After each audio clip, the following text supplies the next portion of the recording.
اور میرا اللہ کے نام پر ارادہ ہے، اللہ تعالیٰ نے زندگی دی اور زندگی نہ ہو تو کم از کم میں وصیت کرتا ہوں کہ آئندہ سال سے جہاں ہم تعلیم کا ایک نظام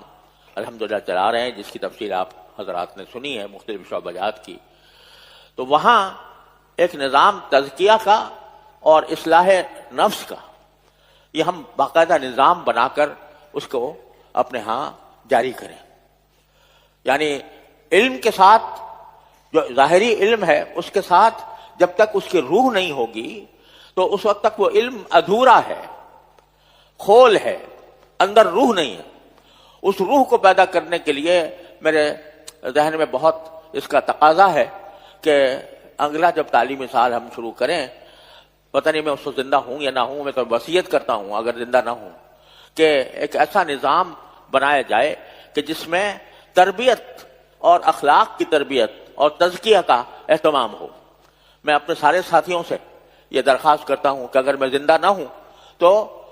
اس اگلے سال سے خاص طور پر تعلیم کے ساتھ تربیت کا ایک نظم سوچ سمجھ کر بنایا جائے جو قابل عمل بھی ہو اور مؤثر بھی ہو. اس کے بغیر ہم ایک کھول ہیں اور اس کے اندر روح موجود نہیں ہے. تو اس لیے میں اپنے تکمیل کرنے والے ساتھیوں کو بھی یہ گزارش کرتا ہوں کہ وہ اپنے آپ کو جا کر کسی اللہ والے سے وابستہ کریں، اور جب تک وہ نہ میسر ہو تو یہ جو کمی میں بتا رہا ہوں اپنے اکابر سے تعلق کی کمی، اس کو دور کریں. آج افسوس یہ ہے کہ ہمارے طبقے کے اندر جو ہے وہ نعروں کا زور ہے اور جذبات کا زور ہے، لیکن جو اس کی روح تھی وہ رفتہ رفتہ مٹ رہی ہے. لہذا میں وصیت کرتا ہوں کہ آپ حضرات اپنے جگہوں پر جا کر اپنے اکابر کے حالات پڑھیں. حضرت شیخ الحدیث صاحب مولانا محمد زکریا صاحب رحمۃ اللہ علیہ کی آپ بیتی عجیب و غریب تذکرہ ہے ان سب اکابر کا، وہ اپنے مطالعے میں رکھیں. حضرت تھانوی رحمۃ اللہ علیہ کے مواعظ اور ملفوظات، پہلے ملفوظات اور پھر مواعظ. ملفوظات پڑھنے میں زیادہ آسان ہے، مواعظ میں تھوڑی سی دشواری ہوتی ہے، لیکن مواعظ جو ہیں وہ جو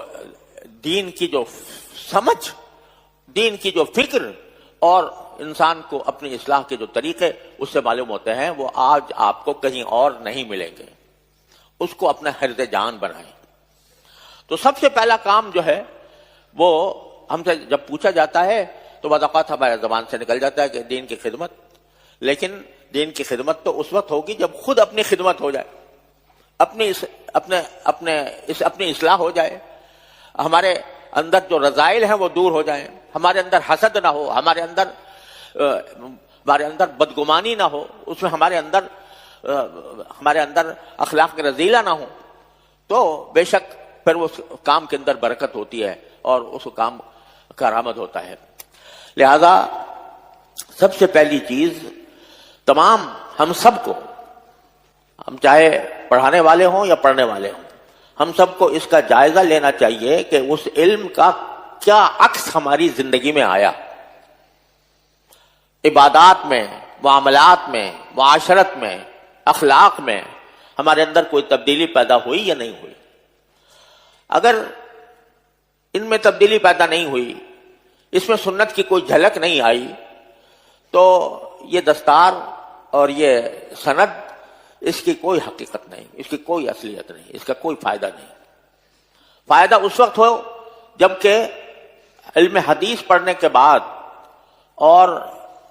یہ دستار فضیلت اپنے سر پر لگانے کے بعد ہم سنت کا نمونہ نظر آئیں. ہمارا ظاہر بھی، ہمارا باطن بھی، ہمارے اعمال بھی، ہماری عبادتیں بھی، ہماری معاشرت بھی، ہمارے اخلاق بھی وہ سنت کے مطابق ہوں، تو بے شک یہ دستار سجتی ہے، یہ ایک زینت ہے، یہ ایک اعزاز ہے، یہ ایک قابل فخر چیز ہے. لیکن اگر خدا نہ کرے اس میں کمی آئی تو پھر اس کا کوئی حاصل اور کوئی وصول نہیں. یہی وجہ ہے کہ ہمارے تمام بزرگ جن کے ہم نام لیوا ہیں، جن کے نام پر ہم جیتے ہیں ان میں سے کوئی ایسا نہیں ہے جو تعلیم حاصل کرنے کے بعد کسی اللہ والے سے اس نے اپنا تعلق نہ جوڑا ہو، اپنی اصلاح کرنے کے لیے، اپنے اخلاق کو درست کرنے کے لیے، اپنے رذائل کو ختم کرنے کے لیے، فضائل کو حاصل کرنے کے لیے وہ کسی نہ کسی اللہ والے سے اپنا تعلق جوڑتے تھے، تاکہ جو کچھ پڑھا ہے اس پڑھے ہوئے علم کا اثر ہماری اپنی عملی زندگی کے اندر آئے۔ اس لیے میں سارے اپنے ساتھیوں سے جو اس سال دور حدیث کی تکمیل کر رہے ہیں، پہلی گزارش یہ کرتا ہوں کہ اس طرف متوجہ ہوں اور خود رائے سے کوئی کام نہ کریں، اس میں اپنے اکابر کے طریقے زندگی کو اپنائیں اور اس کو اپنے لیے مشعل راہ بنائیں، کسی اللہ والے سے اپنا تعلق جوڑیں اور اس سے اپنی اصلاح کرائیں، اس سے تزکیہ کرائیں۔ اس کے بغیر علم جو ہے وہ محض ایک خول ہے جس کے اندر کوئی روح نہیں ہے۔ لہذا پہلی میری گزارش اپنے ساتھیوں سے یہ ہے کہ وہ اپنے آپ کو کامل مکمل نہ سمجھیں کہ دستار بن گئی اور امتحان میں اچھا نمبر حاصل ہو گئے تو بس ہم کامل مکمل ہو گئے، بلکہ میں تو سمجھتا ہوں کہ طالب علمی کا آغاز اب ہوا ہے، حقیقی طالب علمی کا، اور اس کے اندر اپنے سب سے پہلا کام یہ ہے کہ اپنے حالات کی اصلاح کرنے کے لیے کسی بڑے کو اپنا سربراہ بنائیں، اپنا رہنما بنائیں، اپنا مرشد بنائیں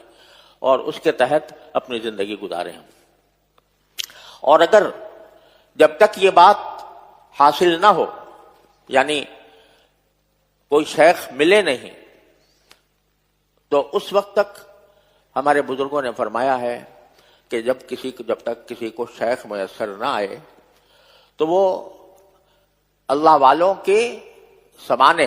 اللہ والوں کی حالات زندگی، اللہ والوں کی ملفوظات، یہ بسا اوقات شیخ کے قائم مقام ہو جاتے ہیں اس وقت جبکہ انسان کو کوئی شیخ براہ راست میسر نہ ہو۔ مجھے انتہائی افسوس ہوتا ہے اس بات پر کہ جن بزرگوں کے ہم نام لیوا ہیں اور جن